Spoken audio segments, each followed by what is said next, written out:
Is it possible to travel the country on a starting budget of nothing? Let's find out.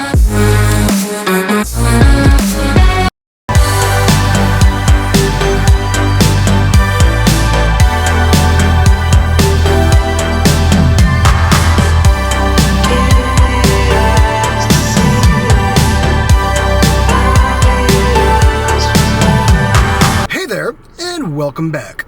Today I am in Portland, Oregon.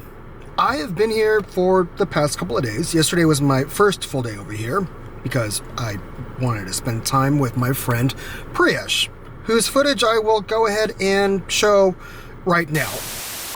Phil is here! Whoa, Priyesh! My favorite Indian man right here. What are you drinking? This is a toddy minus bourbon.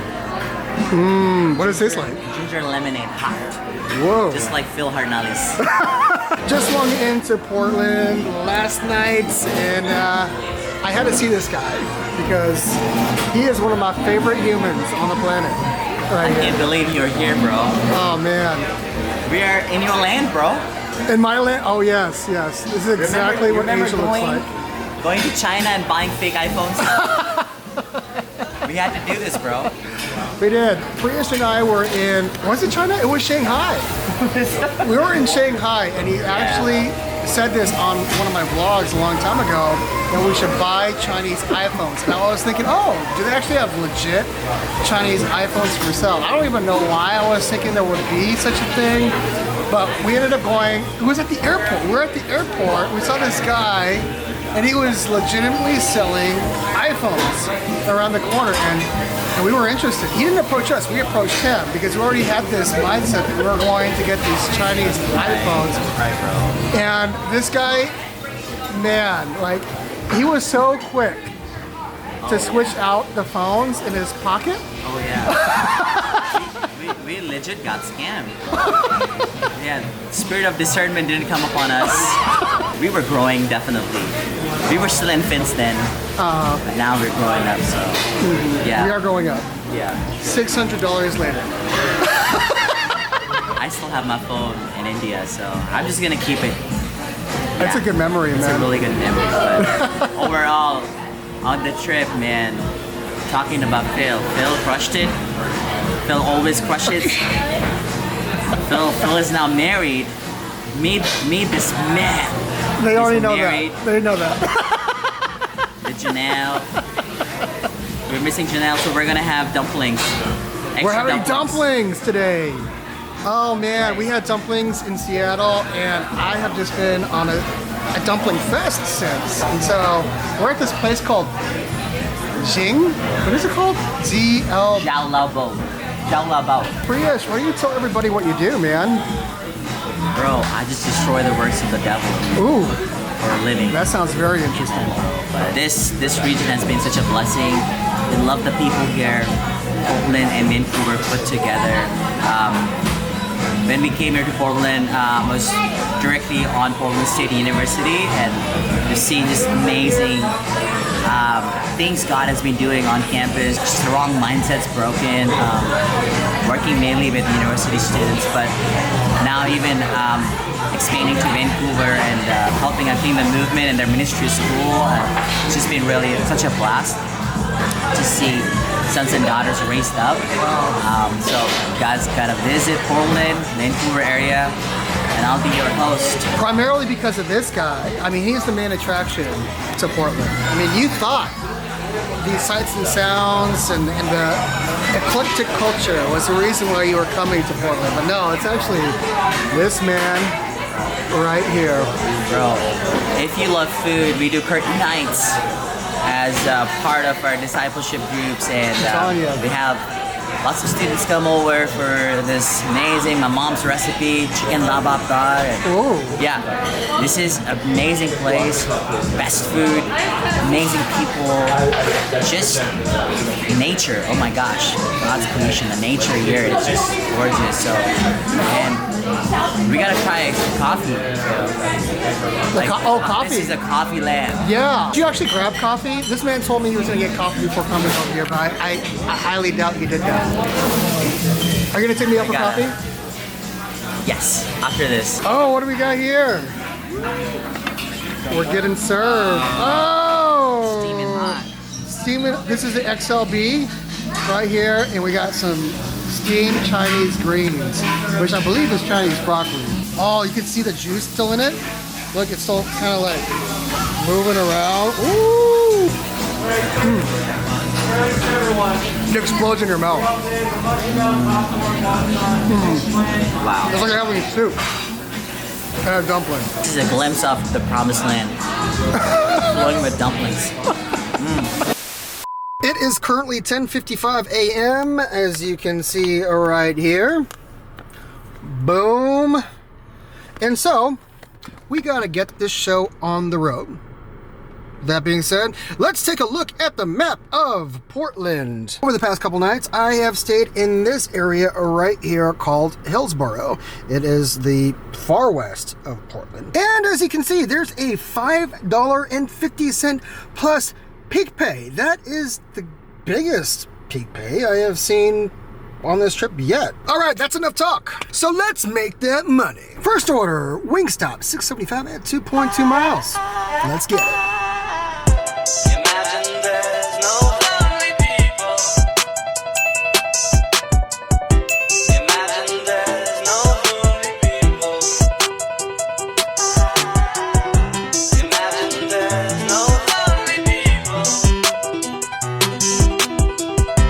Imagine there's no good day.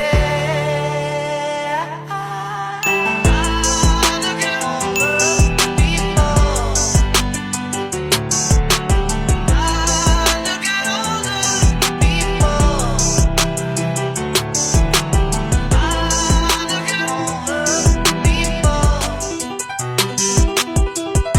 Imagine there's no good day. Look at all the people. Look at all the people. Look at all the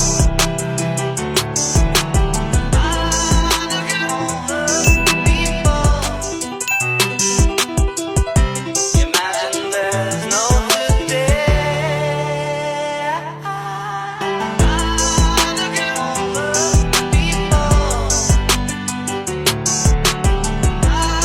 Look at all the people. Look at all the people. Look at all the people. Imagine there's no good day. Next order, Dickie's Barbecue Pit. This is $10.25 at 7.2. This is not an order I would usually get because, well, in this area, I've been a little spoiled. So, it would be a no, but it is headed east, which is exactly where I want to go because that's where Portland is. And that's next on the agenda. Imagine there's no good day. It's a good time as any other for a mid-session update. So we'll do that right now. Altogether, we made $76.75 in 2.8 hours. That's a grand total of $27.41 per hour. That's pretty good. I wish I could give you a really good update like I've given you with the other cities, but I've only dashed in the suburbia area of Portland. So let's go ahead and cover that point right now. This area, Beaverton and Hillsborough, are very suburbia. What does that mean? It typically means that you have great parking. You could park to your local Chipotle with ease and then deliver to a suburbia like this. Hopefully you can see the surroundings here. Point number 2, the pickup times at restaurants is fair to middling. I mean, there are times when the restaurants will be completely on top of it, and then there are other times that the workers actually pretend that they're preparing your order even though they haven't even seen it at all. Like, the ticket's there, but it's very clear that they still haven't even picked it up. Thank God for that PetSmart order, because without it, I think I would be closer to the $22 per hour region. Anyhow, it's time to hit Portland Central, the place I really want to pick up at. So let's head over there. I'm actually a little nervous because I was eating over there with Prius yesterday and there was no parking at all. And that's okay for a bigger city. It sounds weird, but a bigger city like New York City, because the roads are a little wider, so you could UPS. For those of you that are just tuning into my channel, UPSing means that you could turn on your hazard lights in the middle of the road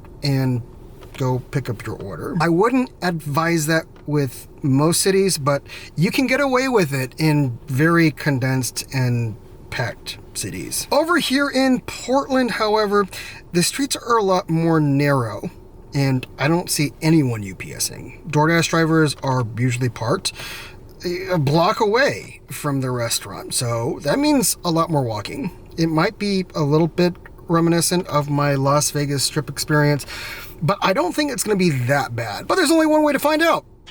Let's head to Portland. Everything you said we already knew, more or less. Well, here's something that you didn't know.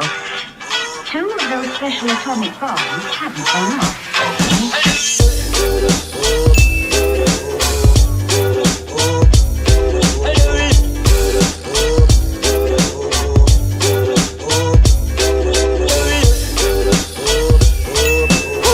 That order, yeah, I got $11 for it, so it ended up evening out, but it really wasn't worth it.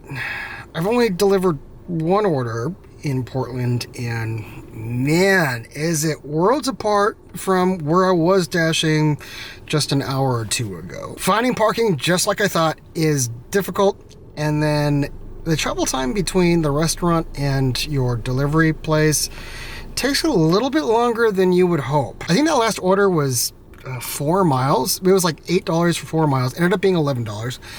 But it took me 20 to 25 minutes to get to the location. Can't really blame Portland for everything on that one because I did miss a turn, but still, it took a little longer than I had hoped. Look what you've done to me. I'm helpless as I can be. I knew you so much in love with you.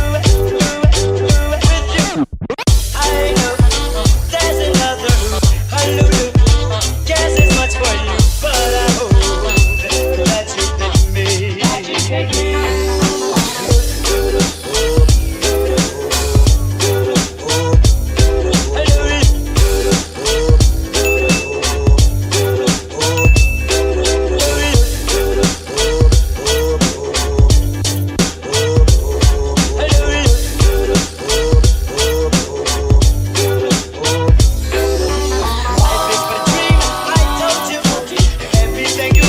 Just took this Fred Meyer order. I needed to snatch it up before someone else did. It was bound to get snatched up. So $29. I believe there is a total of 31 units and 6.1 miles. I am a little tired right now of the sludge-like slowness of central Portland. So this will be refreshing to be inside of a store and shop for a little bit.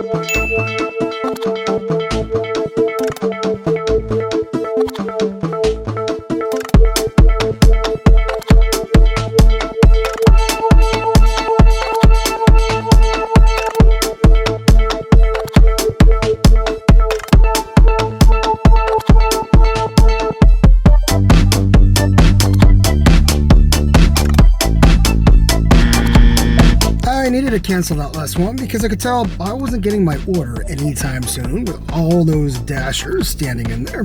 That, and I received this really awesome order on Instacart.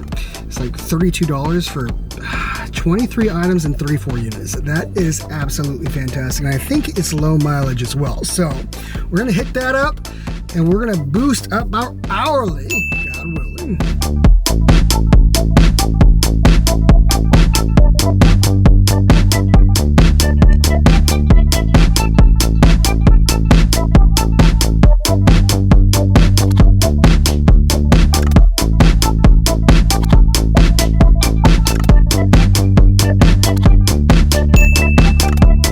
kind of order is this? $7.50 for 9.4 miles? Yeah, you're gonna have to find someone else for this one.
Of the dash, which actually occurred a few hours ago.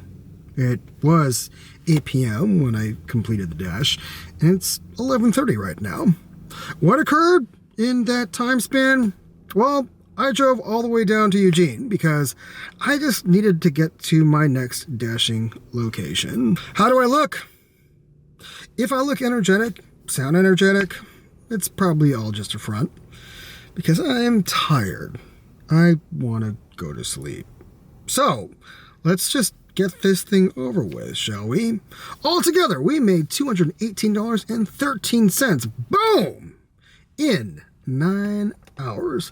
That is a grand total of $24.24 per hour, y'all.